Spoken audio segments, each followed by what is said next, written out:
Good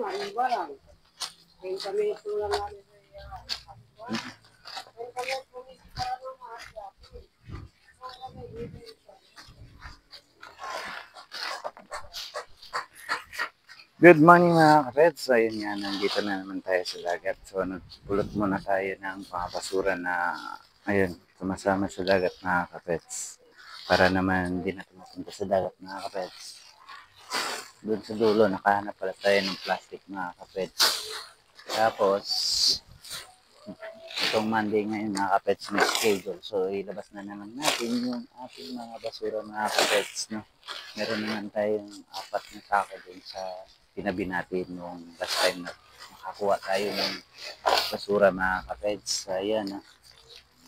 At ayun nga mga kapeds, yung may mga malit na mga basura dito. Dapat isang natin ito kasi nakakawa naman yung mga isda kung mapupunta sa kanila yung mga basura natin mga kapeds. So dapat talaga mga kapeds na yung basura natin itapon talaga natin sa tamang tapunan mga kapeds. Isako natin at ilabas. Maghintay ng schedule ng may basura mga kapeds. Kasi hindi natin to ginawa mga kapeds. No? Pag sinanay talaga natin to na magtapon ng basura sa dagat mga kapeds, pagdating ng mga ilang taon mga kapeds, kung sino na yung bagong henerasyon mga kapeds, sila talaga yung magsasuffer sa mga ganitong gawain nyo mga kapeds. Kasi alam nyo kung bakit. Kasi mawawalan na ng isda dito sa ating mga kapaligiran, lalo na yung mga napapansin natin mga kapeds. No? So yung mga dati nasasabi nyo, uy, dati maraming isda dito sa gilid-gilid, nandyan lang.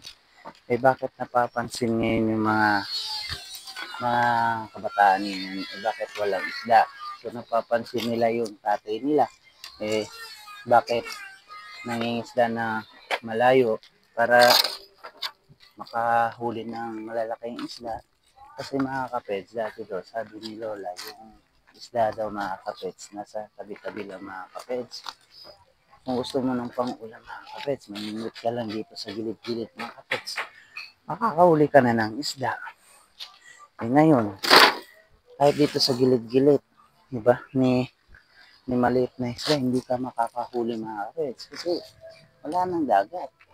May makikita ka dyan, may basura na, nakasabit sa mga coral, sa mga bato. Siyempre kung isipin nyo yun mga kapeds, pagdag pa ng mga ilang taon mga kapeds, wala na talaga kayong makikita na isda. Sira na talaga yung mga ating mga corals mga kapeds. No? Sana ma-realize po natin mga kapeds yung ating mga ginagawa mga kapeds ay nakakasira talaga ito kapeds ng ating kalikasan mga kapeds, lalo na sa dagat. Dito tayo kumukuha ng pangangailangan, lalo na yung mga isda. Ano pa bang nakukuha natin sa halamang dagat mga kapeds, di ba?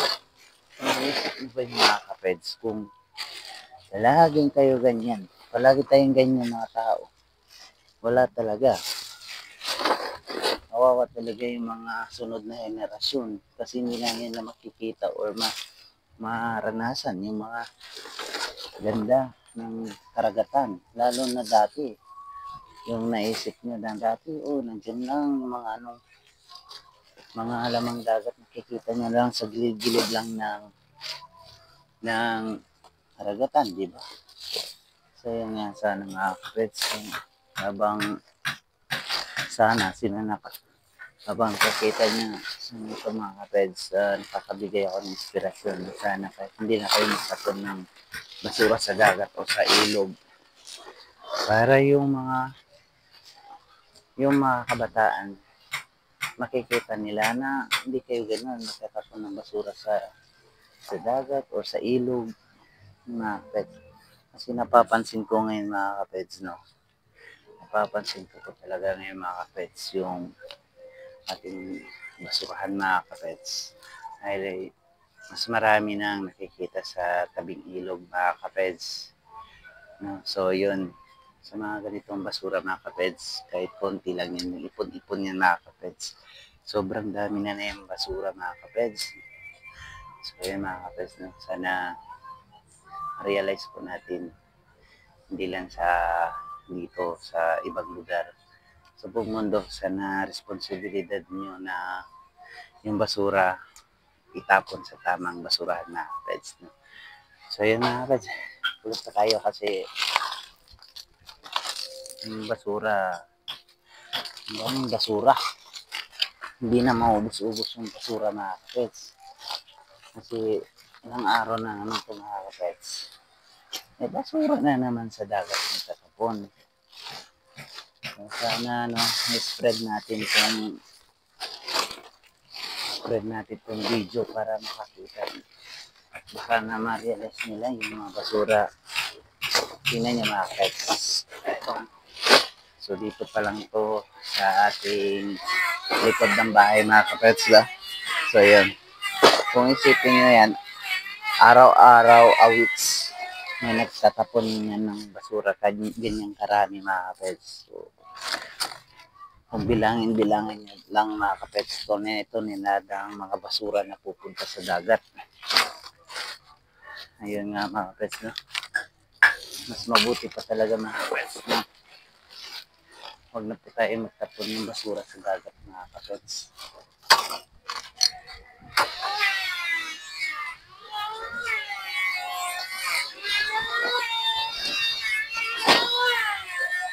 Kaya mga kapets, yung basura natin mga kapets.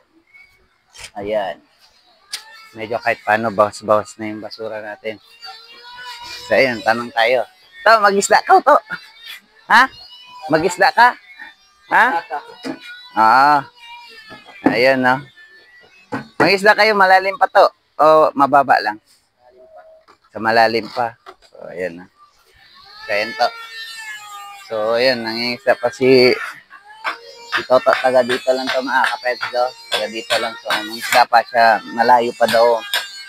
Ang isda sila kasi yung mga isda wala na sa mababaw, nandun na talaga sa malalim mga kapets yung isda mga kapets. Nasa malalim na yung mga isda. Ayun. So, hindi natin alam. Yung mga pating nandun na din sa malalim mga kapets. Yung mga tao na naglalapit sa mga sa mga lugar na may pating mga kapets. No? So, yun na mga kapets. So, schedule pa ulit tayo ng maglinis-linis pa tayo ng mga dagat kahit dito lang muna sa ating baryo kahit paano kung magkaroon na tayo ng lugar so kahit sa ibang barangay pupulot tayo ng mga basura so sana may natutunan mga kapet so yun lang